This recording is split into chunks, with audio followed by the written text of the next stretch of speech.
Hurmatli kuzatuvchilarim, bugun men sizlarga Malayziyaning Alaisetar provinsiyasini Royal Signatura mehmonxonasida ma'lumot beryapman.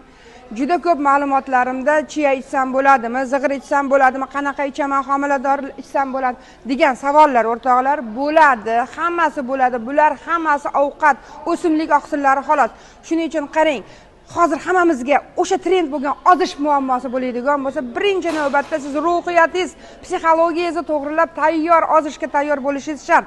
Ikkinchi navbatda to'g'ri ovqatlanishingiz, uchinchi navbatda albatta suvni to'g'ri ichishingiz, undan keyin va biz ichimizda yashaydigan o'sha parazitlar, bakteriya, virus, gribok, limfa, ichak hammasini tozalashingiz shart. Va hujayraviy ovqat mikronutrientlarni albatta tavsiya qilaman. Undan keyin immunitetingizni normallashtirib, immunomodulyator mahsulotlarini ichishingiz shart va oxirgisi harakat.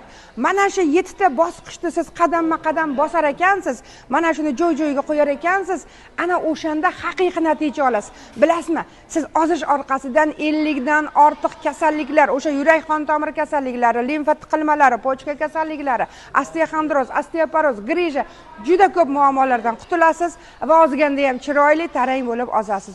Shuning uchun yana qo'shimcha ma'lumotlar kerak bo'lsa, kommentariyada ozish so'zini qoldirsangiz, to'liqroq ma'lumot beraman. Kuzatishda davom eting, obuna bo'lishni unutmang.